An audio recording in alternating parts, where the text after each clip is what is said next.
Terus ya terus saja ya. Terus di tengah-tengah aja di tengah-tengah tadi. Lanjut aja ya. Ya, assalamualaikum warahmatullahi wabarakatuh. Waalaikumsalam. Salam dari Taman Siswa, salam dan bahagia. Gembira sekali, saya bangga sekali bisa ketemu dengan para guru penggerak di Indonesia yang bisa mendidik para generasi muda penerus bangsa kita. Ya, saya sangat bangga sekali ini. Ya, lanjut tadi. Saya mau melanjutkan karena tadi sudah pada melihat atau mengamati di YouTube. Ada baiknya yang tadi saya lanjutkan. Kudrat terus ya, terus tadi sudah. Terus ini lanjut lagi halaman selanjutnya. Merdeka ini masih lanjut. Nah, sampai sini sudah sampai sekian. Ya. Tadi sudah ditayangkan mengenai atau dibicarakan atau saya uraikan mengenai Tripusat Pendidikan yang kemudian meluas menjadi pendidikan semesta. Ya, pendidikan Tripusat itu adalah keluarga, sekolah, dan masyarakat itu yang sangat menentukan karakter dari alumni atau sang siswa. Itu juga ada yang lebih luas yaitu pendidikan semesta, yaitu semua tempat adalah sekolah, semua orang adalah guru saya. Kalau di dalam bahasa Minangnya, alam tak ambang memberi ilmu, ya itu saya kira searah ya. Jadi banyak local wisdom, banyak kebijakan-kebijakan lokal di Nusantara itu sebetulnya yang sama ya. Seperti di sini gotong royong, di Jawa Barat Sabi Lulungan, dari Manado Mapalus ya. Kemudian di Bali ada sendiri, di tempat-tempat lain juga ada istilah gotong royongnya itu. Tapi namanya adalah, maksudnya adalah sama. Local wisdom kita sebetulnya searah, sejalan. Ya. Kecuali itu juga ada yang namanya trikon. Ya. Trikon itu untuk mengelola kebudayaan bangsa. Itu dipraktekkan lebih dulu oleh Suwardi Suryaningrat yang mencontoh trikon itu yang juga sudah dilaksanakan di negara lain seperti Jepang, juga sudah dilaksanakan oleh para wali songo. Ya, loh kok wali songo? Nah, nanti saya jelaskan. Ya. Jadi Suwardi Suryaningrat itu waktu dibuang di negeri Belanda malah beruntung. Ya, sebetulnya kan dibuang, dihukum sebetulnya ya. Tapi karena di eksternir, kalau di dalam tanah air itu dinamakan internir, kalau di luar negeri namanya eksternir. Ini diajar beserta 3 serangkai, yaitu ceritanya sudah pada tahu semua. Itu di eksternir ke negeri Belanda. Di sana malah beruntung karena Ki Hajar kemudian ketemu dengan para reformator, tokoh reformasi pendidikan dunia di Eropa. Yang paling senior adalah Friedrich Froebel, ya Friedrich Froebel. Kemudian ada Rudolf Steiner, ada Maria Montessori yang sekarang di Jakarta banyak itu sekolah Montessori, ya. Kemudian Steiner School juga ada di Australia, malah ada Steiner School yang gede, ya. Nah, Ki Hajar di sana malah kemudian itu dianjurkan oleh sang istri. Semula itu demikian. Ki Hajar itu dibuang di negeri Belanda, itu biaya subsidi dari kolonial, pemerintah kolonial itu hanya untuk seorang diri Ki Hajar. Istrinya nggak dikasih biaya. Oleh karena itu kemudian Ki Hajar terpaksa mengajar di taman kanak-kanak yang namanya kindergarten, sekolah taman kanak-kanak, punyanya Froebel. Froebel ini metodenya sangat bagus. Di kindergarten itu malah didorong oleh Ki Hajar. udah kok ini kok bagus sekali ya, tidak seperti kalau Belanda menjajah kita, ini memerdekakan sang anak gini-gini, padahal ini orang-orang Belanda sendiri malah pada mengikuti aliran-aliran kemerdekaan, belajar dan lain-lainnya. Ini bagus sekali, ayo kita pakai untuk memberi bekal kepada generasi muda kita. Oleh karena itu pada tahun 15 Ki Hajar didorong oleh Nyi Hajar. Nyi Hajar cari uang dengan ngajar di kindergarten tadi, tapi menemukan emas itu, menemukan ajaran-ajaran reformasi pendidikan Eropa yang sangat luar biasa. Ya, nanti saya ceritakan gimana itu. Kemudian Ki Hajar bertemu dengan Gerhard Jan Lichtard, ya, itu seorang tokoh pendidik anak di sana, yaitu dengan melihat minat bakat sang anak, yaitu dengan kalau Jan Lichtard itu dengan gambar, dengan cerita. Kemudian cerita, kemudian buat gambarnya. Kemudian saya buat gambar, coba dibuat ceritanya. Itu kurang lebih Jan Lichtard itu membuat metode seperti itu. Nah, Ki Hajar itu sekolah di tempatnya Jan Lichtard ini, kemudian mendapat Hoofakte, ya, Hoofakte atau akte tinggi sebagai pengajar Eropa, bukan sebagai pengajar pribumi, tapi sebagai pengajar Eropa, ya, Hoofakte. Nah, dapat sertifikat itu, kemudian Ki Hajar mengembangkan dan berdiskusi dengan sesama-sama pendidik, terutama dengan Maria Montessori, sampai Maria Montessori itu kepengen ke Indonesia, tapi pas Perang Dunia Kedua, yang berhasil datang ke taman siswa itu malah Rabindranath Tagore, orang India yang belajar di King's University London, yang kemudian mendapat hadiah Nobel. Orang pertama Asia yang dapat hadiah Nobel itu Rabindranath Tagore, sahabat Ki Hajar, datang ke taman siswa. Oh, sistemnya sama dengan sistem saya, Santi Niketan, yang seperti taman siswa, tapi di India namanya Santi Niketan. Ya, itu juga pernah datang pada tahun 27 ke Yogyakarta pada zaman penjajahan. Itu disambut meriah, di subyo-subyo oleh keraton, ya, malah keraton itu membantu membuat pertunjukan, kirim kursi. Dulu tidak ada sewaan kursi, kursi-kursinya itu dari keraton itu, ya, untuk menyebut Rabindranath Tagore. Restorasi pendidikan itu dalam bahasa Belanda Reformspedagogik, ya, Reformspedagogik. Ya. Apa sih inti dari reformasi pendidikan? Ya, yang sebetulnya sudah dilaksanakan di tanah air itu, dalam pawiatan, pondok pesantren dan lain-lain itu sudah dilaksanakan. Yaitu reformasi di sana itu alirannya adalah pengajaran itu yang mula-mula itu top down. Top down itu guru, instruktur, pengajar itu harus dianut secara mutlak oleh siswa. Apapun, bagaimanapun itu harus manut, harus menurut, harus tidak boleh membantah. Ya, kamu akan saya jadikan begini. Itu dibalik oleh Froebel, Montessori, dan Steiner itu menjadi bottom up. Bottom up gimana? Mempertimbangkan bakat dan kemampuan siswa. Ya.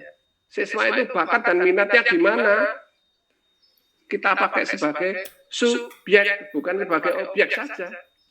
Nah, itu banyak yang bertentangan dengan Ki Hajar, yaitu pada paham tabula rasa. Tabula rasa itu menganggap sang anak itu seperti kertas putih, dan guru itu seperti pelukis. Saya mau lukis merah, mau lukis lorek, mau saya lukis jingga, itu terserah pada gurunya. Tidak seperti tabula rasa. Jadi menurut Ki Hajar, sesuai kodratullah, itu sang anak sudah punya garis-garis, ya, bakatnya itu, talentanya sudah ada. Itu si pamong, si guru harus pandai mencari dia itu bakatnya apa, gelagatnya seperti apa. Nah, itu yang kita dorong secara tutorial Dayani. Ing madya mangun karso, ing ngarso sumtulodo, dari tutorial Dayani. Itu sebetulnya kejadiannya seperti itu. Dan itu sebetulnya trilogi itu sebetulnya trilogi pendidikan. tapi oleh Ki Hajar Dewantara, oleh Presiden Soeharto dijadikan trilogi leadership kepemimpinan. Pada waktu itu Ki Hajar sudah wafat, ya, wafat Ki Hajar itu tahun 1959. Terus kita dari Taman Siswa pada tanya sama Nyi Hajar, gimana itu trilogi pendidikan kok dipakai untuk trilogi leadership? Jawaban Nyi Hajar sangat lebar dadanya, yaitu biarlah itu dipakai oleh trilogi leadership asal bermanfaat bagi bangsa. Luar biasa, itu Nyi Hajar gitu. Jadi kita tidak protes pada Pak Harto, tapi memang kemudian menjadi trilogi leadership. Lanjut. Trikon itu apa sih? Ya, sesudah mendapat, oh ini terus lagi, ini yang tadi juga. Lanjut lagi, halaman selanjutnya. Yang sebelum, nah. Ini tadi sudah, ya. Ini mungkin saya sampaikan, stop sini ya. Itu yang top down sama bottom up tadi, itu adalah sekarang disebut EMIC. Ada yang menambahkan EMIC. EMIC itu adalah kita secara bottom up, tidak top down. Ya, itu digambarkan di situ ada kera, ada penguin, ada gajah, ya, ada ikan. Tidak bisa kita instruksi dengan sesuai dengan kodratnya. Semua harus bisa berenang, semua harus bisa terbang seperti burung, nggak bisa. Yang terbang ya hanya burung, yang bisa manjat, yang pandai manjat juga hanya kera saja. Ya. Kemudian yang bisa tenggelam di air, berenang ya juga hanya ikan saja, sesuai kodratullah. Ya. Jadi anak-anak itu sudah ada kodratnya walaupun tersamar. Tidak seperti yang sebelah kiri itu adalah wajah itu putih tabula rasa. Kamu wajahnya putih, mau tak buat merah, mau tak buat biru, mau tak terserah kepada guru. Tidak seperti itu. Semua anak itu secara individual sudah ada kodratullohnya sendiri, sudah ada garis-garis kodratnya yang guru, pamong, pembimbing harus mengenal itu untuk didorong secara Tuturi Handayani berkembang secara maksimal, gitulah. Ya, terus, ya. Nah, trikon itu apa sih? Sebelum beliaunya itu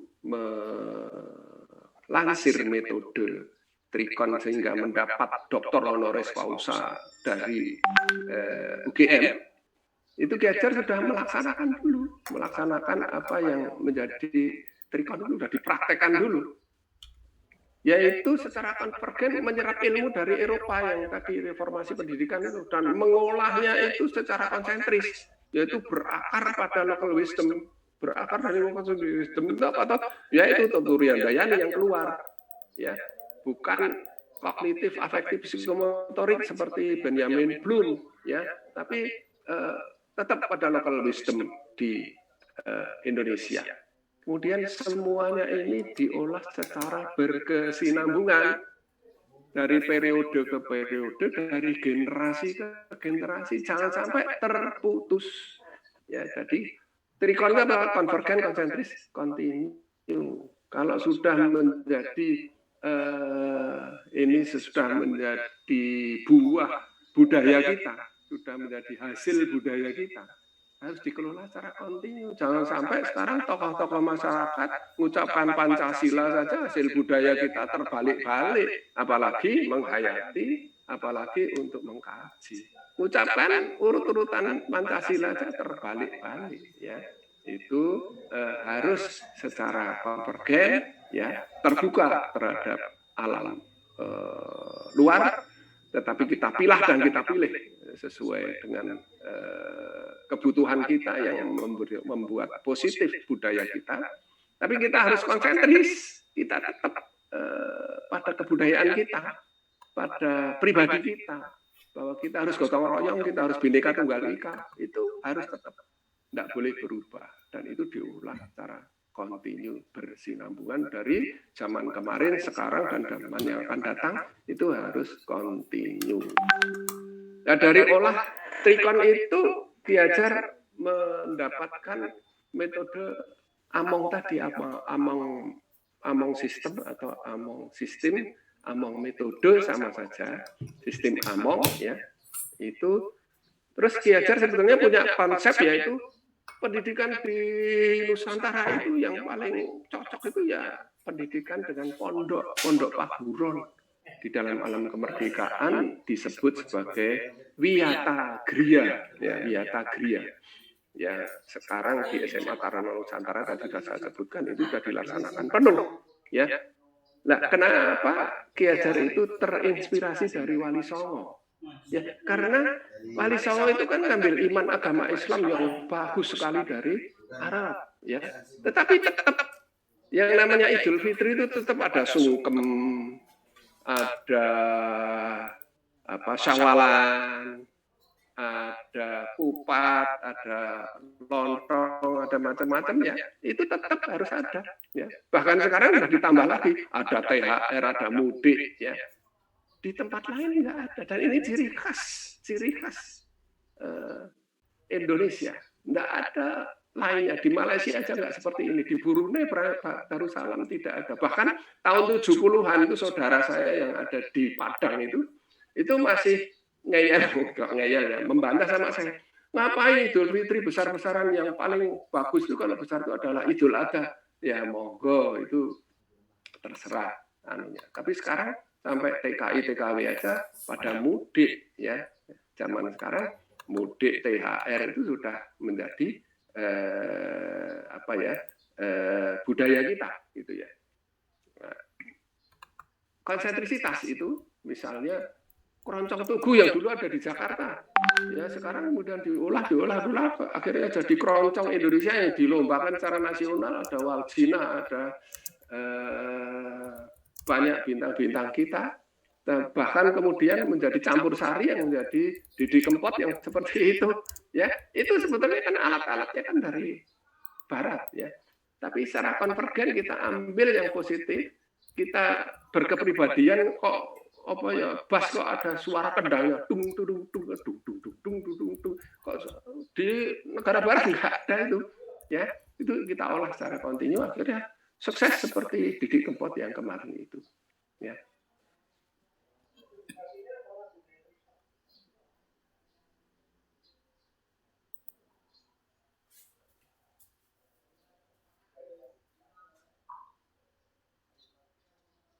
Sudah mengolah budaya trikon itu.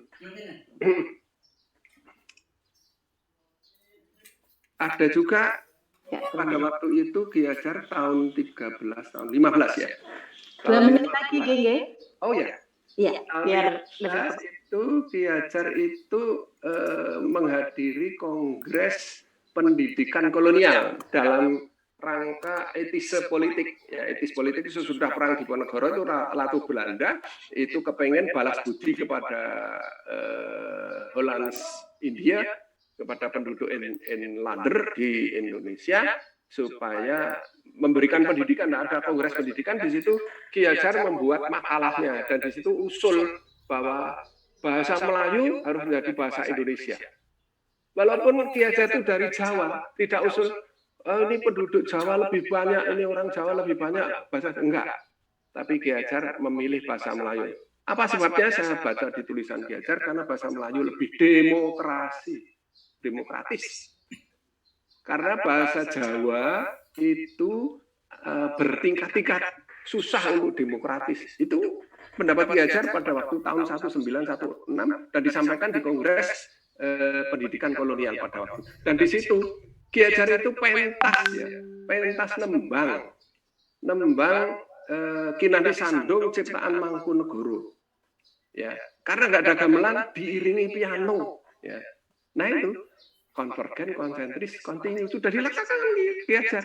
Dan oleh Dr. Franky Raden, ahli musik Indonesia, itu mengatakan waktu riset survei di tempat kami, itu bilang ini satu-satunya pertama kali tembang Jawa dikonserkan di Eropa dan mendapat aplaus yang luar biasa. Masih ada partai pianonya, masih ada tembangnya, ya kurang lebih demikian tembangnya.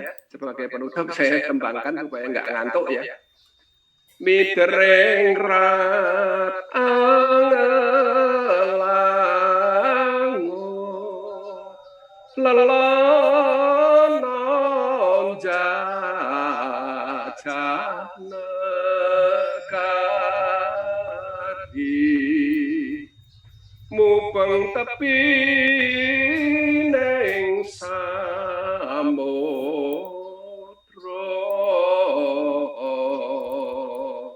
sumangka hagraning ukir analasa wana wasa tumurun mring jurang trepis.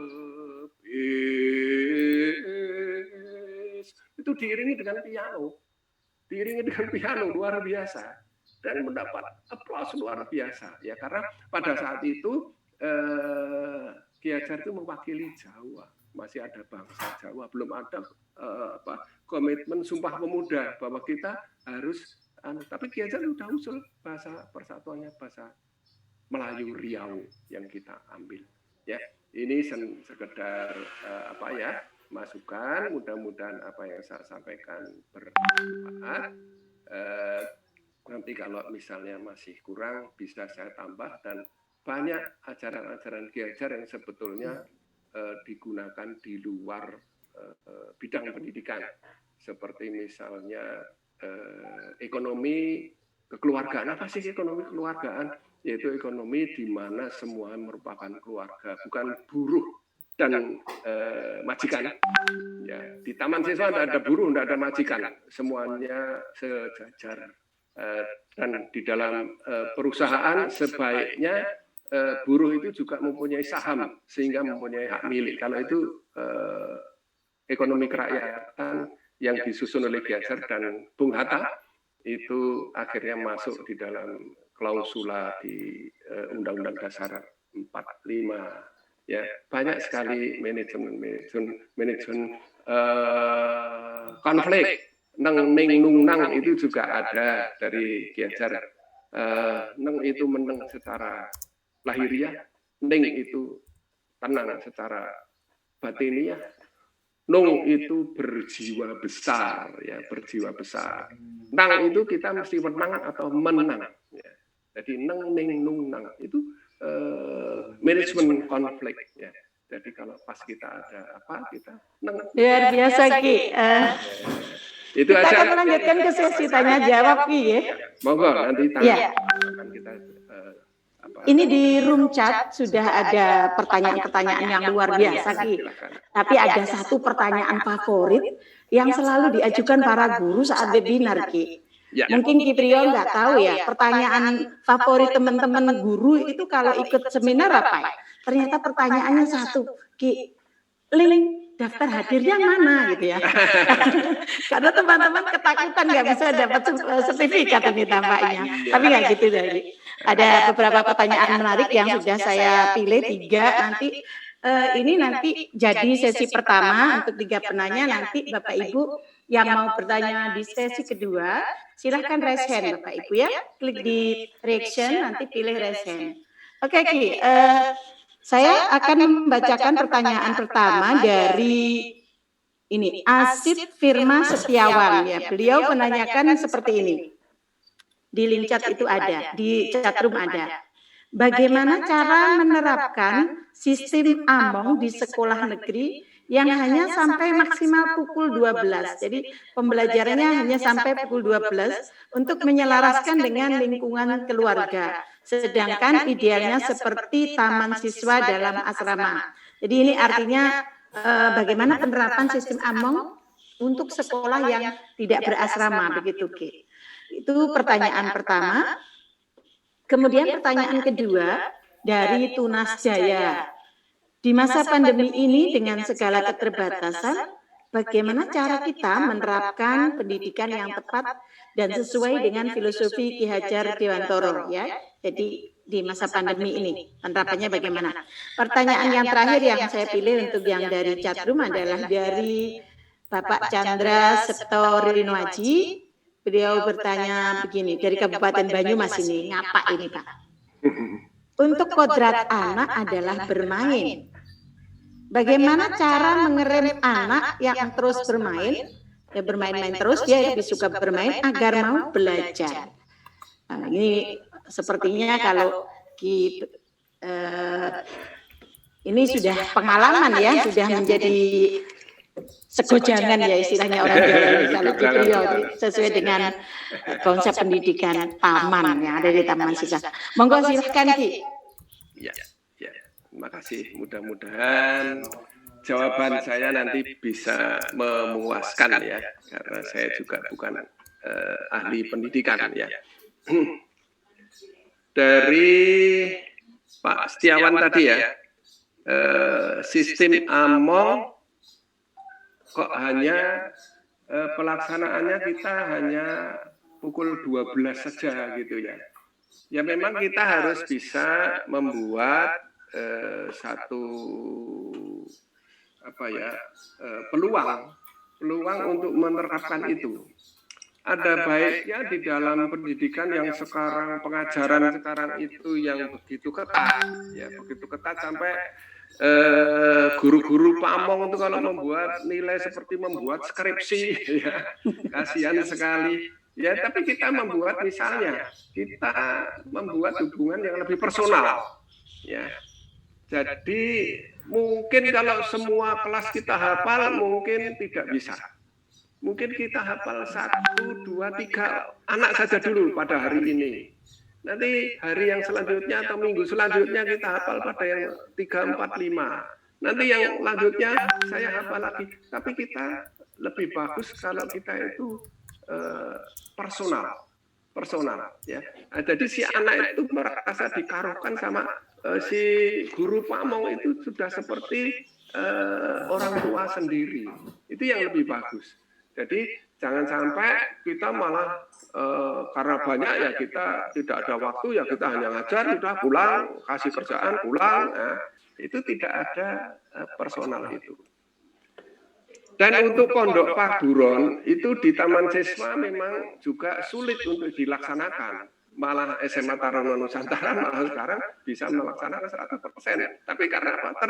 Tergantung kepada biayanya, terkendala kepada biayanya. Kalau kita mondok semua kan jadi biaya SPP-nya jadi tinggi banget.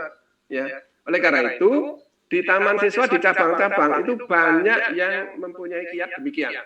Satu, beberapa pamong itu beberapa guru itu tinggal di halaman sekolah. Ya, sambil menunggu, jadi setiap saat itu bisa konsultasi sang orang tua, itu bisa konsultasi dan di situ si siswa-siswa juga kenal sama anak-anaknya guru. Jadi seperti keluarga biasa gitu. Malah kadang-kadang ada yang sakit pun tidak masuk di UKS, tapi masuk di rumahnya guru itu, ya. Karena dia sudah merasa gurunya seperti orang tuanya, ya. Nah, itu beberapa guru itu tinggal di situ di Taman Siswa itu kebanyakan pada umumnya sudah dianjurkan kalau itu halamannya cukup itu ada guru yang keluarga guru yang tinggal di situ itu ya itu dan juga misalnya bagaimana keakraban sang anak seperti di dalam pondok itu ada satu cabang Taman Siswa yang di Cangkringan di lereng Gunung Merapi itu malah melakukannya itu dengan kemah budi pekerti istilahnya. Jadi Sabtu siang ya terutama untuk yang kelas ujian yang pada SMP atau SD yang kelas ujian itu ada muatan tambahan untuk ujian tapi dilaksanakan dengan kemah budi pekerti. Yang laki-laki pakai kemah, pakai tenda, yang perempuan tidur di kelas. Ya, tidur di kelas, masak sendiri, kemudian nanti juga belajar di situ, belajar kelompok. Jadi seperti di dalam pondok, ya. walaupun hanya pada hari Sabtu, dan itu diutamakan untuk kelas-kelas yang menghadapi ujian untuk menambah muatan-muatan untuk pelajaran atau mata pelajaran yang diujikan. Ya, itu jadi jangan terkendala dengan yang hanya pukul 12 atau 13 sudah selesai, ya. Tapi kita bisa membuat kiat-kiat yang lain agar supaya kita bisa maksimal memperhatikan, mengembangkan bakat dan minat sang anak. Kemudian ada pertanyaan dari Pak Tunas Jaya, ya. Iya, Tunas Jaya. Pandemi ini gimana? Dalam masa pandemi ini justru malah kita lebih mengkristalkan diri kepada pendidikan keluarga yang selama ini bapak ibunya bekerja, anaknya dititipkan sama sekolah, dititipkan sama ASN pembantu rumah tangga ART, ya jadinya ya begitu, kurang kasih sayang, ya. Justru ini peluang hikmah di antara musibah, nah, gitu ya, hikmah di antara musibah. Ya memang orang tua sangat berat. Orang tua sebetulnya juga bekerja di rumah, ya, tapi malah jadi guru, berat sekali, ya. Saya juga lihat kalau saya sudah taraf cucu, ya, cucu saya itu saya lihat, waduh, pelajaran sekarang kok seperti ini, nggak seperti saya dulu, gitu ya. Ya memang itu hikmahnya. Jadi agar supaya kita lebih mendekatkan itu, menganukan lebih diaksenkan pada pendidikan keluarga, kasih sayang itu. Kemudian sang anak juga dikasih kerjaan, jangan hanya kerjaan sekolah aja, tapi karena kamu tidak sekolah, ya kamu ikut nyapu, ya kamu ikut ngambil jemuran itu, nggak usah mencuci, ya karena udah pakai mesin. Tolong itu ambil jemuran karena sudah mau hujan misalnya. Itu kan hal semacam itu, dia ada tugas-tugas keluarga yang bagus. Itu sebetulnya juga pendidikan. Itu pendidikan, ya, pendidikan keluarga, dan itu sangat utama dan yang pertama harus dilalui dengan anak dengan baik, yaitu pendidikan keluarga dengan ikhlas dan kasih sayang itu. Kemudian dari Pak Chandra Banyumas mengenai kodrat anak, ya. Yang terus bermain ini, Ki. Iya. Kodrat anak itu suka bermain. Malah kita balik.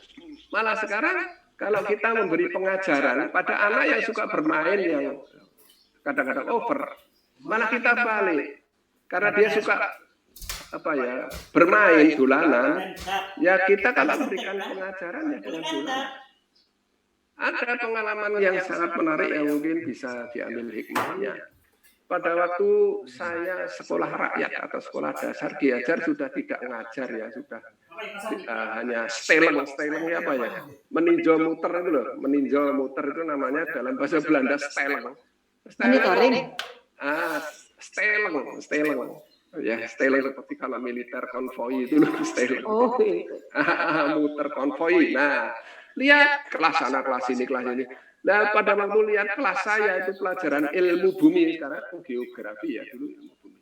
Ki Hajar itu melonggok di pintu gitu, malah gurunya dipanggil, gurunya yang muridnya Ki Hajar dipanggil. Sini ngomong-ngomong itu.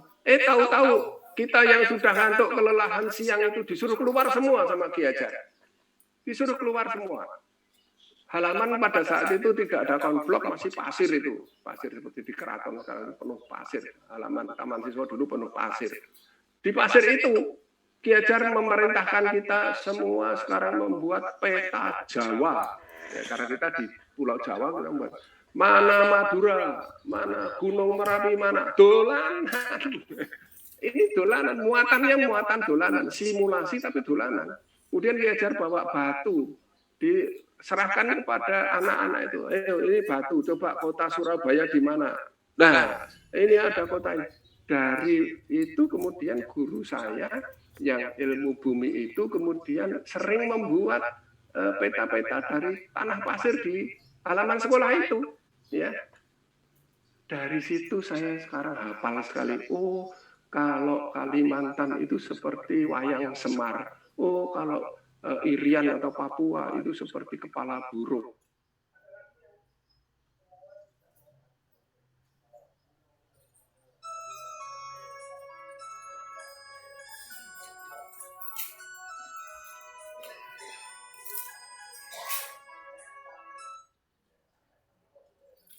Karena pada waktu usia emas sebelum masa puber itu saya mendapat pendidikan dolanan anak yang seperti itu, dolanan yang positif, ya.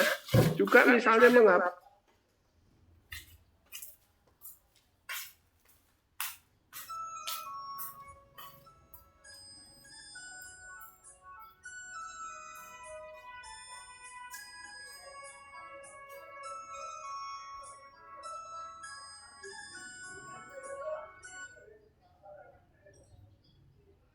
tahun yang lalu saya masih ingat, berapa puluh tahun yang lalu, ya, itu saya masih ingat, ya, dalam usia emas itu, hati-hati para guru, pamong, sang anak itu akan sangat terkesan, dan itulah dasar karakter sang anak. Mungkin begitu, cukup memuaskan? Ya. Iya, luar biasa ini Ki. Kami seberasa diajak menggali kembali kearifan-kearifan lokal yang mungkin kemarin dari kita lebih suka melihat yang dari luar gitu ya, padahal yang produk dalam negeri itu lebih cocok dengan budaya bangsa kita. Dan yang seru ini Kiprio juga banyak nembang sesuatu yang sulit bagi saya ya. Dan betul tadi saya tertarik sekali ketika Kiprio menyampaikan bahwa pandemi itu harusnya kesempatan para orang tua untuk membimbing anak-anaknya. Saya katakan ini periodenya urutan, Ki. Alhamdulillah di masa pandemi ini anak saya itu berhasil menerbitkan sebuah novel. Sekarang udah pada hobi memasak. Bapak Ibu yang lain saya yakin bisa menerapkan itu, membagikan kepada para wali murid gitu ya. Saya waktu membaca berita di TV ada yang bunuh diri itu saya betul-betul nangis. Iya, ini tanggung jawab kita bersama para pelaku pendidikan. Kita lanjutkan dengan pertanyaan dari teman-teman yang ada di raise hand. Ada, mohon di spotlight ke Pak, ini sebentar, tadi saya dulukan yang sudah bertanya lebih dulu ini ya. Ibu Muslikan dari TK Isyah Abepura Kota Jayapura. Wah, jauh sekali. Ibu apa Bapak ini? Muslikan. Oh, Bapak. Silakan di unmute, Pak. Masih mute itu mikrofonnya? Gambar mikrofonnya di... Nah, alhamdulillah. Silakan Bapak. Nanti langsung dijawab ya, Ki. Oke. Assalamualaikum warahmatullahi wabarakatuh. Waalaikumsalam. Selamat sore kalau di waktu Papua. Terima kasih atas kesempatan yang diberikan. Ki, ini mau bertanya begini. Selama ini pendidikan secara umum itu berkaca pada pendidikan Barat. Kita bisa lihat pada pengambilan pemikiran-pemikiran tentang pendidikan yang 100% itu dari para ahli pendidikan Barat oleh para ahli pendidikan Indonesia. Hal ini bisa dilihat dari buku-buku tentang pendidikan, kurikulum, pedoman belajar dan lain-lain. Apakah konsep konvergen, konsep konsentris dan kontinu ini belum dipahami oleh para ahli atau praktisi pendidikan di Indonesia, atau bagaimana menurut pandangan dari Ki? Mungkin itu saja. Oh iya. Makasih. Oke. Silakan Ki. Betul. Apa yang dilansir oleh Ki Hajar pada saat tanggal 19 Desember tahun 1956, Ki Hajar 3 tahun sebelum wafat itu mendapat gelar Doktor Honoris Causa sehubungan dengan metodenya trikon ini, konvergen, konsentris, dan kontinu. Ya, itu memang di situ tidak bisa Ki Hajar itu mengkritik bahwa pendidikan sekarang pada tahun 56 itu masih berpola pendidikan kolonial. Karena tadi seperti Pak Muslikan menyampaikan bahwa ini masih pendidikan Barat. Betul. Semua itu orientasinya seperti kurikulum 13 dan lainnya itu kadang-kadang masih seperti metode Pestalozzi. Nah, Pestalozzi itu kelas, hanya kelas saja, kelas-kelas saja itu, ya. Padahal kalau kita di pondok itu kan enggak malah lesehan, kita kadang-kadang santai, ya. Itu dulu itu Panembahan, Pawiyatan, kita persis pondok pesantren itu sebetulnya. Ya. Jadi itu yang sebetulnya menjadi kepribadian kita. Ya.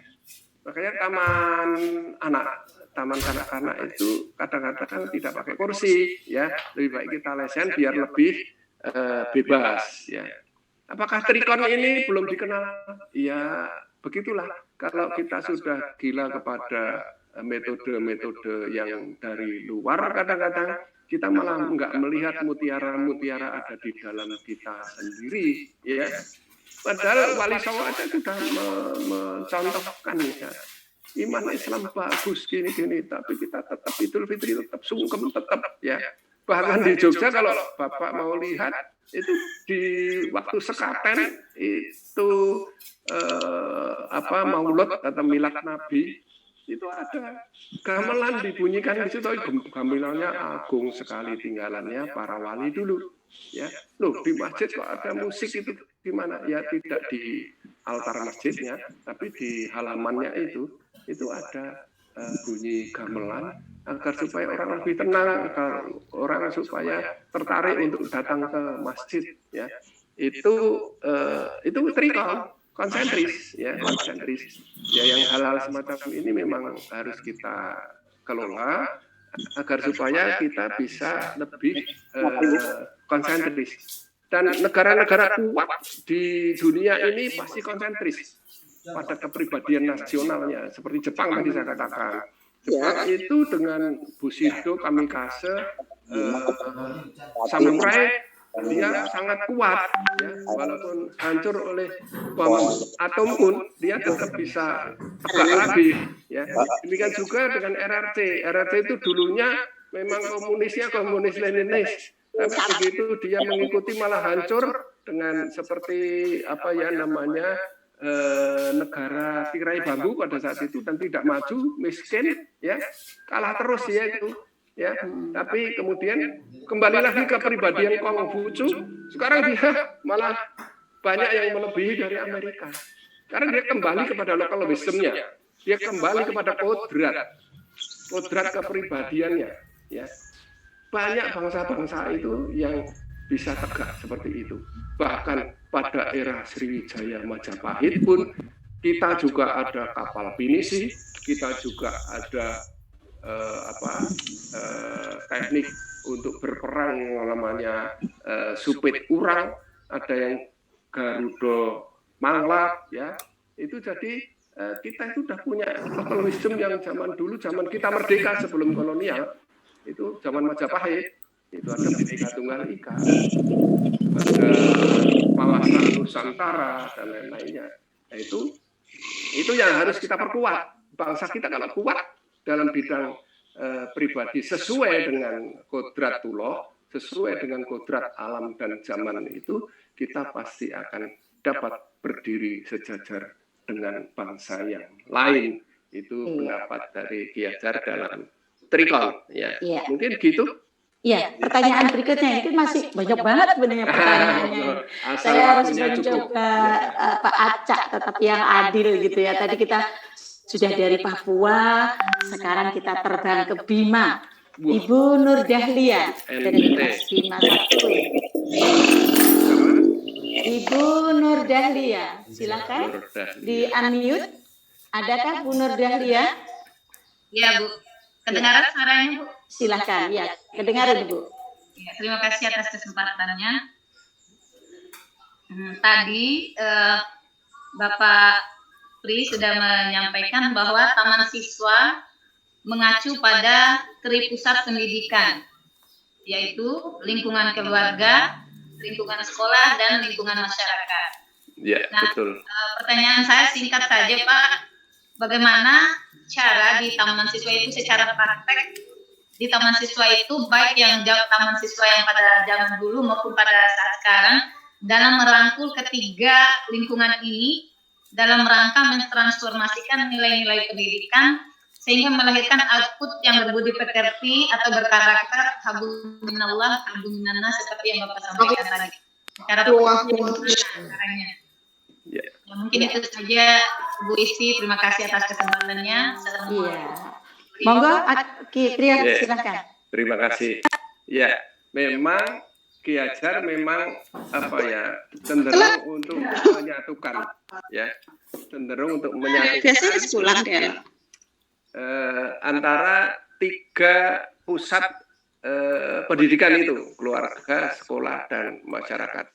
Kalau untuk yang sekolah dan keluarga itu sudah banyak kiatnya, yaitu seperti misalnya komite, ya, komite sekolah itu kan juga terdiri dari orang tua murid, ya.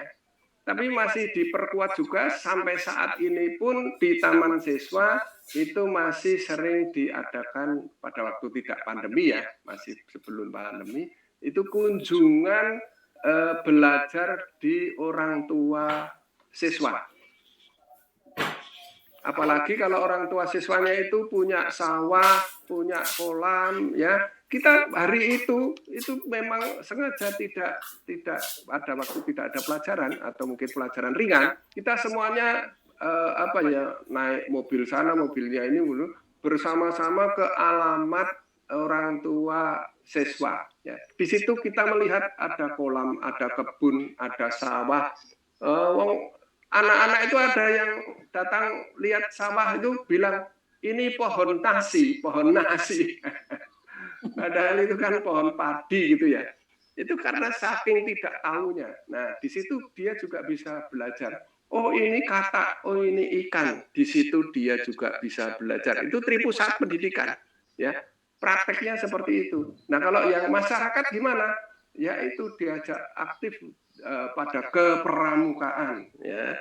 Pramuka itu sampai di tempat kita itu aktif, sampai di Taman Siswa itu ada yang dikirim jambore nasional dan internasional, ada yang sampai ke Amerika, ya, karena pramukanya memang lumayan giat di tempat kita, ya. Jadi itu praktek-praktek itu bisa menyatukan antara komite sekolah, ya, itu bisa ikut. Kalau sekarang kan membuat rencana anggaran dan lain-lainnya kan harus ada tanda tangan dari komite, ya. Tapi tidak hanya sekedar itu, tapi kita juga aktif, dan para anggota komite sekolah itu sering mengadakan satu rapat bersama yang sering kita namakan sebagai satu sarasehan. Ya, sarasehan bagaimana anak saya, bagaimana pelajarannya, bagaimana dalam masa pandemi ini. Kalau sekarang sarasehannya secara Zoom, yaitu webinar, ya. Mereka dengan grup WA-nya itu mengadakan Zoominar, ya, Zoominar dengan sarasehan. Ya, hanya ngomong aja secara kekeluargaan dengan gurunya, dengan orang tuanya. Ini masalahnya, saya di sini di rumah saya tidak bisa ngajar. Ini kan sudah menyatukan antara pendidikan keluarga dan pendidikan sekolah, ya. Demikian juga untuk yang masyarakat, kecuali pramuka, ada juga Karang Taruna di kampung, ya. Itu juga pendidikan masyarakat yang positif. Jangan sampai liar, muter-muter, nggak karuan, malah di Jogja ada yang sampai efeknya menjadi kelitih, ya, asal berkelahi di sana, berkelahi di sana, ya, karena tidak ada penyalurannya yang positif, ya. Penyaluran yang positif itu, yaitu seperti pramuka, Karang Taruna, itu harus kita giatkan, ya. Mungkin itu yang bisa saya sampaikan. Mudah-mudahan. Ya, kita sebentar waktunya. Oke. Satu pertanyaan lagi mungkin, nggak apa-apa. Satu pertanyaan lagi. Ini pertanyaannya cukup banyak. Saya cari dulu yang dari mana, yang ya? Yang mewakili. Iya. Tapi ini tampaknya saya terpaksa tidak bisa memberitahukan asalnya ini, karena yang resen yang saya pilih tidak menyebutkan asalnya. Tadi dia dari Bima. Oh, ini saya pilih yang dari Lombok Timur saja. Wow. Pak Galih Pamula, silakan Pak Galih Pamula. Halo. Warahmatullahi wabarakatuh. Waalaikumsalam warahmatullahi wabarakatuh. Oh, Ibu ya? Nggih. Oke, silakan Ibu. Selamat Kakung. Ini saya baru 1 tahun di Lombok Timur. Jadi tanyanya begini aja, itu di Taman Siswa itu penetapan kelulusan dan kelulusan anak penetapannya itu bagaimana? Apakah ujian nasional atau punya belum tertentu? Oke, jadi saya ulang mungkin Ki ya.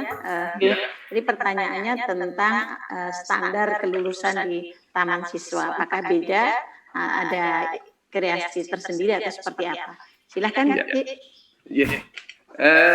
Di taman siswa itu sebetulnya diajar itu pernah menulis satu masalah ini, kelulusan ini, bahwa apa yang disampaikan diajar itu adalah yang berhak menentukan lulus dan tidaknya siswa itu adalah pamong guru yang tiap hari memberi pengajaran dan pendidikan kepada sang anak.